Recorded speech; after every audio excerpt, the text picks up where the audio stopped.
Chapter 26 is about tests of significance, more commonly called hypothesis tests. So we're going to talk about inference, and there's two main aspects of inference. So the first one is estimation, when we use sample data to estimate a population parameter. And that's what we were doing when we talked about confidence intervals.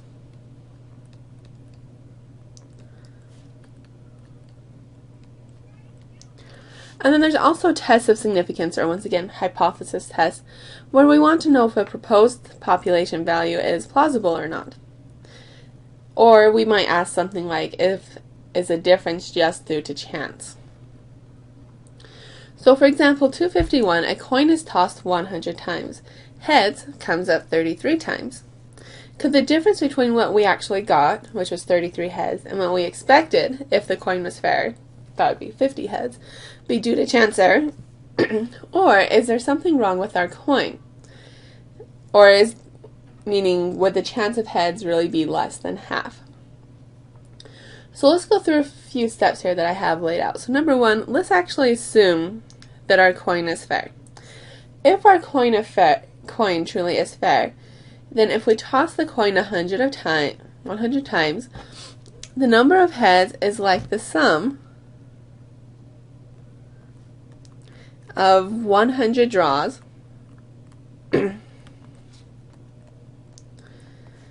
from the box and what needs to go in the box. If we're flipping the coin and we're counting the number of heads, when you flip the coin, you either get one head or one tail. We'll do 1 for heads, 0 for anything else. But again, when you flip the coin, if it's a fair coin, these two options should be equally likely. So we just need one ticket of each. And so this is our box, just a 1 and a 0. And notice from the calculator, I can tell you the average of the box is 0.5 and the standard deviation of the box is 0.5. Number 2, we expect to get blank heads, give or take how many heads. So to answer that, we need to find the expected value and standard error for the sum. Expected value for the sum is your number of draws times the average of the box. So in our case, it's going to be 100 times the average of the box. Once again, we're just using these calculator values, which was 0.5, so this gives me 50. So we expect to get 50 heads. Now let's find the standard error of the sum. This will be the square root of your number of draws times the standard deviation of the box. So it's the square root of 100 times the standard deviation of the box, which coincidentally, just as a rare chance, it was also 0.5. So this gives me 5. So once again, what does this mean for us? It means that we expect to get 50 heads, give or take 5 heads. And this is specifically if the coin is fair, since we set up our box model on that assumption. So number 3, now I'm going to ask you, are you surprised that we actually got 33 heads? And as a hint, how many standard errors was our observed value from our expected value? Remember, we've talked about this many times of when do we actually get surprised? Well, first of all, we know that we're very likely to be within 1 standard error of the expected value.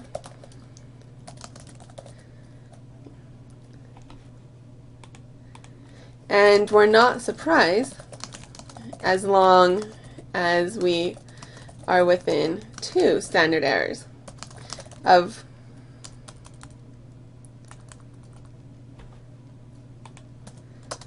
the expected value. So that's kind of what we've been doing for the entire semester, is we're very likely to be within 1 standard error of our expected value. And we're not surprised unless we're more than 2 standard errors away. So let's see how many standard errors we were away in this situation. One of the ways that you can calculate how many standard errors you are away is you can find the z-value. So z is your sum minus the expected value of the sum over the standard error of the sum. So the sum we actually got was 33 heads. We expected 50, and the standard error was 5. So this is negative 3.4. So this means that we were negative 3.4 standard errors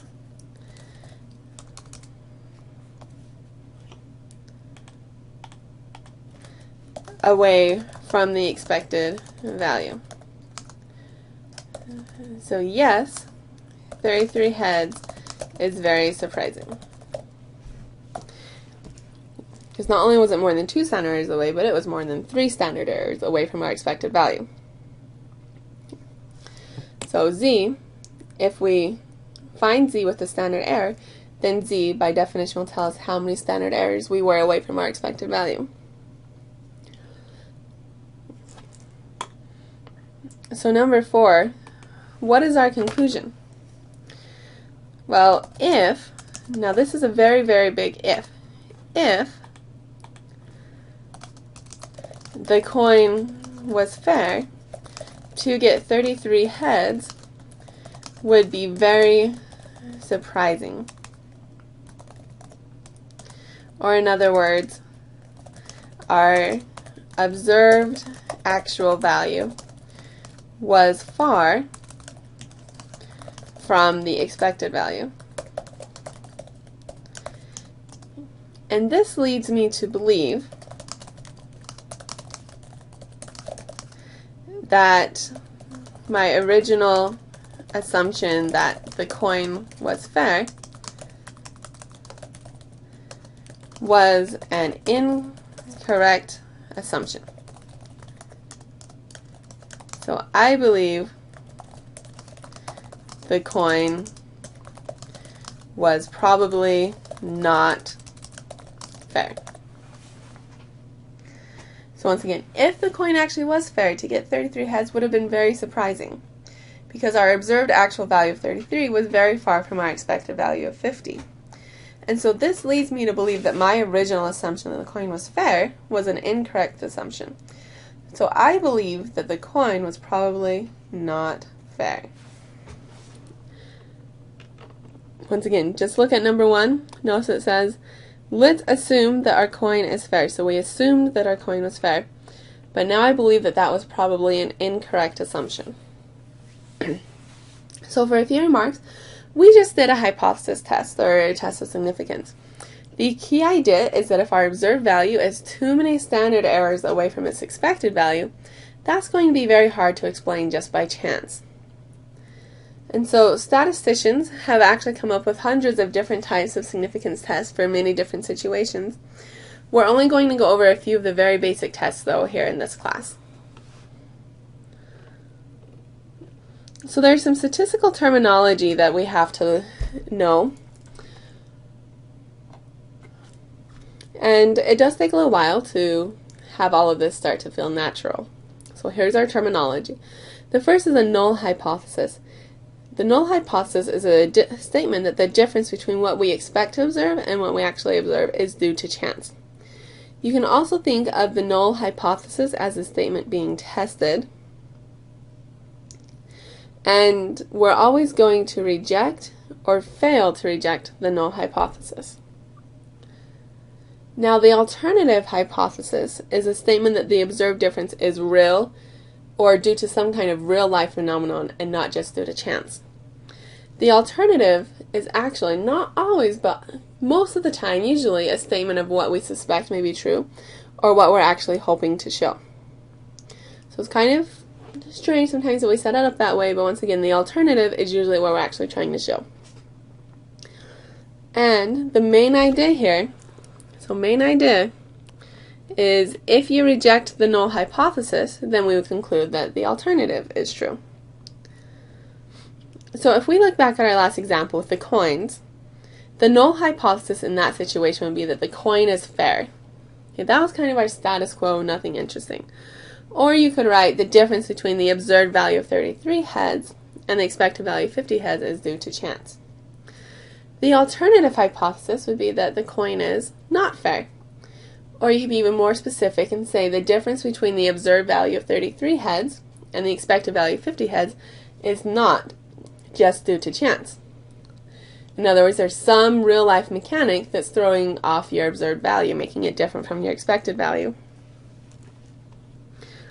So a few more things about your hypotheses. The null hypothesis is going to be your status quo or default hypothesis. So status quo, if you don't know otherwise, you assume that when a coin is fair when you pick it up. And you collect data to see whether or not this null hypothesis is reasonable. The null hypothesis will always make a definitive statement about the box, or box is just another word for the population. So when we say a definite statement, we mean it will always say things like the average is equal to 2.5. So equal, it will not say the average is, say, greater than 2.5. It will always be equals. Another few ways that you can choose your hypotheses. If there's a standard to which we're comparing, then the null hypothesis says that the standard is met. If there's a population to what we're comparing, then the null hypothesis would say that the sample is like a sample from that population. In other words, once again, it's kind of that status quo or nothing interesting. In some cases, our null hypothesis might be that a specific box model would be a good fit for our data set. One of the important things to remember is that your hypotheses are always about the unknown population parameters, not about your sample statistics. And one of the reasons why is if you've collected your sample, then you don't need to make and test a hypothesis because you know exactly what's in your sample. Instead, hypotheses are for the unknown population. And then usually, not always, but most of the time, the purpose of the test is to reject the null hypothesis, because then we can say something interesting. Because remember, the alternative was usually what we are trying to prove.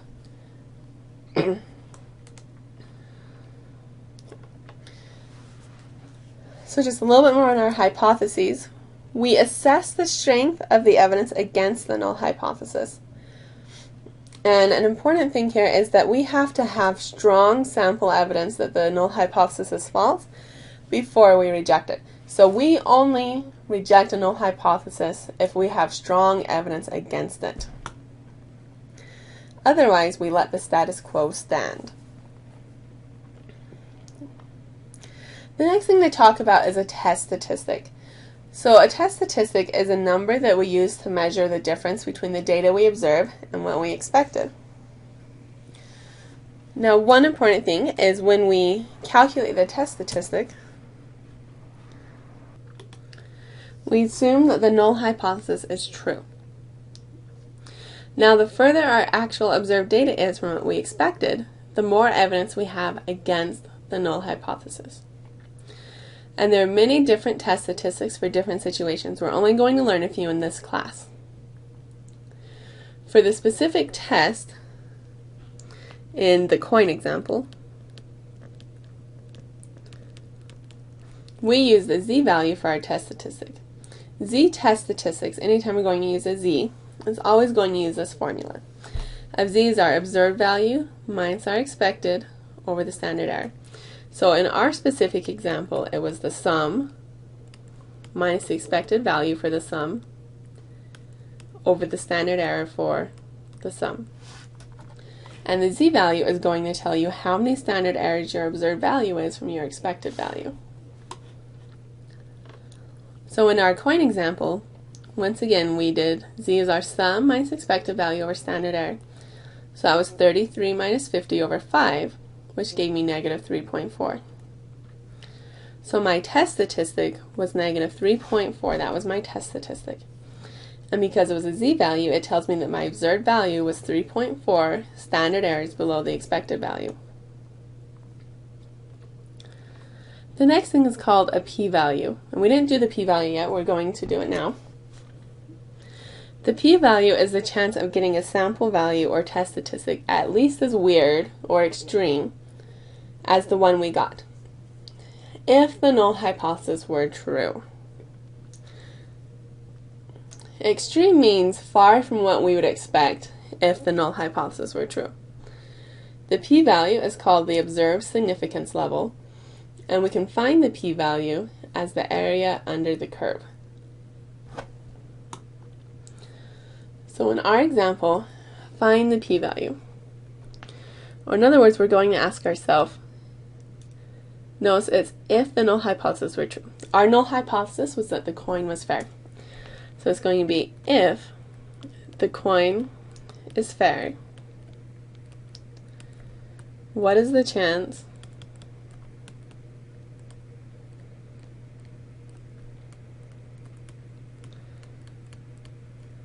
of getting 33 heads or less?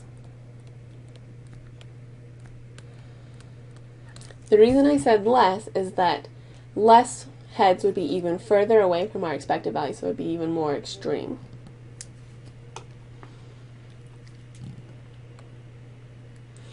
So our test statistic was z equals negative 3.4. If we want the chance of 33 heads or less, we would shade to the left. So I need to pull up my normal table and look up z equals negative 3.4.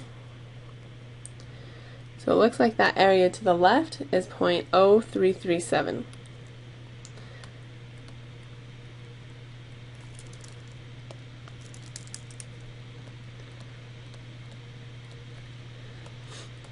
So my p-value is 0.0337%. And that's my final answer on.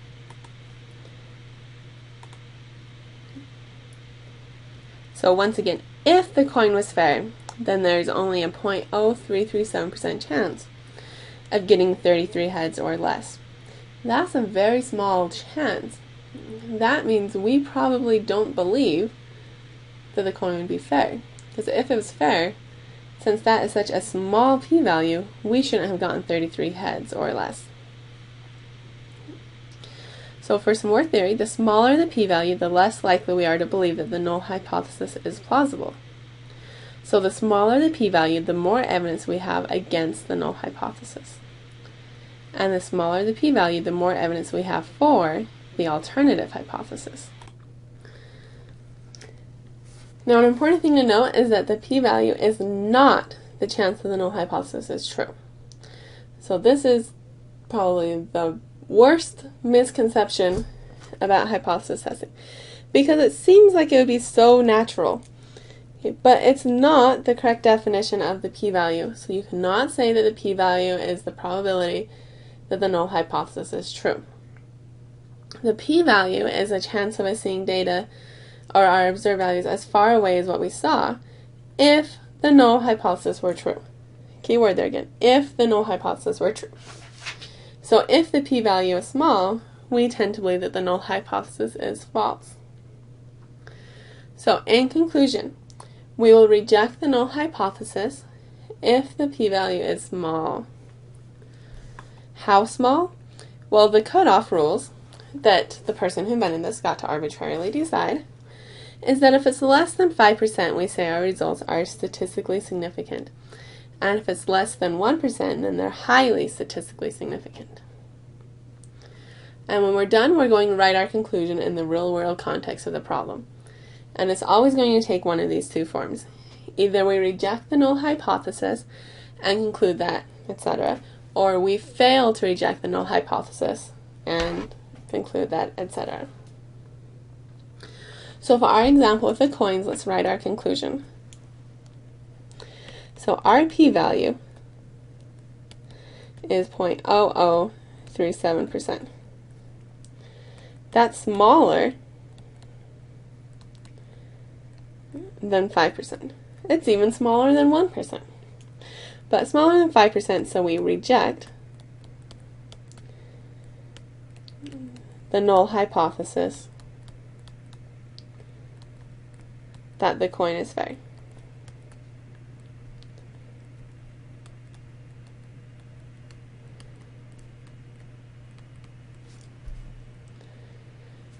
So because we had a small p-value, we rejected the null hypothesis.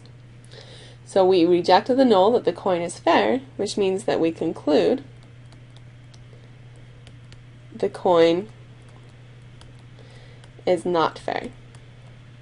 Specifically, because the coin was not fair, the chance of heads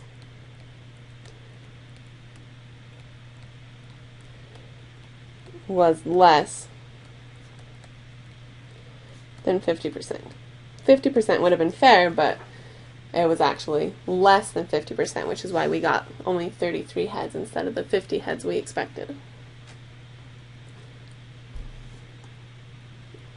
So that's a complete hypothesis test from start to finish with all of the nice official terminology.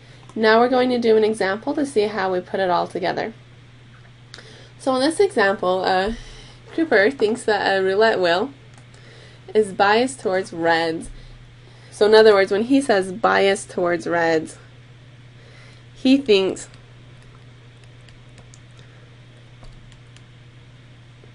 there are too many reds.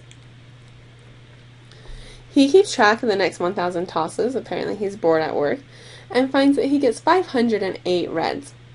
Is this evidence that the Cooper is correct, or could this result just be due to chance error? So number one, the null hypothesis. Null hypothesis is always kind of the status quo. And status quo would be that the wheel is correct, the wheel is fair.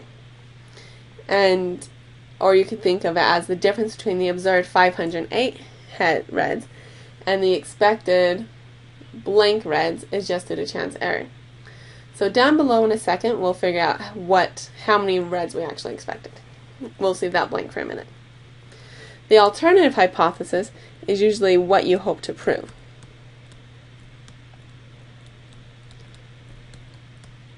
In his case, it was that the wheel was biased towards red, that there were too many reds. Or you could also think of it as the difference between the observed 508 reds and the expected so many reds was not just due to chance error. Instead, something must be wrong with the wheel. So we wrote our hypotheses. Now we need to come up with our box model so we can find the specific numbers we need to do our test statistic.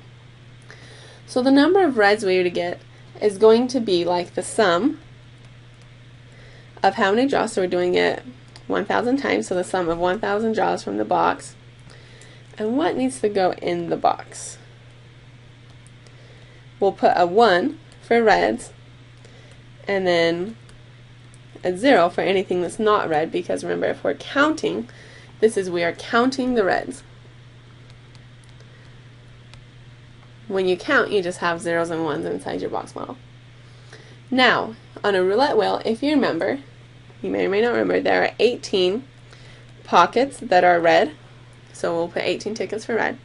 And then there's 18 black and 2, I think, green, which means 20 total that are not red. So we have 18 tickets with a 1 to represent the red, and 20 tickets with a 0 to represent the not red. And thanks to my calculator, I can tell you that the average of the box is 0.47 and the standard deviation of the box is 0.5. Now for your test statistic. Remember, the expected value for sum is number of draws times average of the box. So in our case, we had 1,000 draws times the average of the box, which was 0.47, so 470. So now we can go back up and fill in our two statements of we expected 470 reds. So we expected 470 reds, but we got 508 reds. So the whole point of what we're going to do from here on out is we're trying to figure out, is that difference, is that small enough that it could just be due to chance error, or was there really something wrong with the wheel? The standard error of the sum is the square root of 1,000 times the standard deviation of the box, which was 0.5, so this gives me 15.81.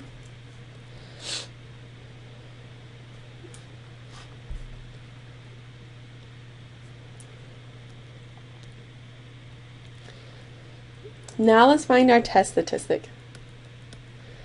So z is equal to our observed sum minus the expected value for the sum divided by the standard error for the sum. The sum that we actually got is we actually saw 508 reds, but I was expecting 470, and the standard error was 15.81. So this is 2.40. So we were 2.4 standard errors from the expected value. So 2.4, well, that's more than 2 standard errors, and so I think I would be kind of surprised. We can be even more specific though and go on and find the p-value. The p-value is going to be the chance of 508 reds or more, and I'm going to do more because he thinks that it's biased towards red, which would mean that there's lots of reds, so more reds gives us more evidence that it's biased towards red. So it's a chance of 508 reds or more if the will is fair. So once again, on the previous page I said that for all of our calculations we always assume that the null hypothesis is true. So in this case the will would be fair. So for my p-value, z equals 2.40, and I'm going to shade to the right because I was looking for the chance of 508 reds or more. So go to your normal table, look up z equals 2.40. It looks like the area to the left is 99.18. So to get the area to the right, we'll do 100% minus 99.18%, which gives me 0.82%.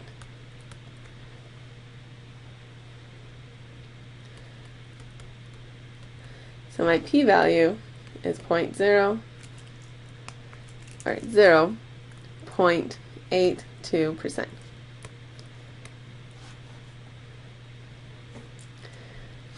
That is a small p-value.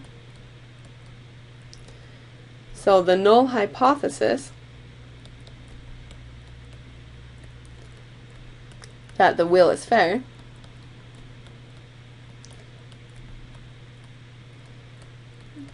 doesn't look very plausible. So once again, remember when we started all this, we made the assumption that the will was fair. And now we're saying if the will is fair, we only have a 0.82% chance of getting 508 reds. But I did get 508 reds, so something must have gone wrong with my assumption. And so I now believe that the will is not fair. But let's do our conclusion here, step by step. So our p-value of 0.82% is smaller than 5%. So usually 5% is our cutoff. And so because of a small p-value, we will reject the null hypothesis.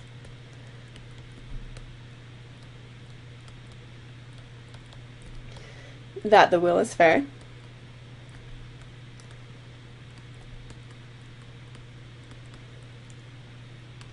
And finally, I conclude that the will is not fair.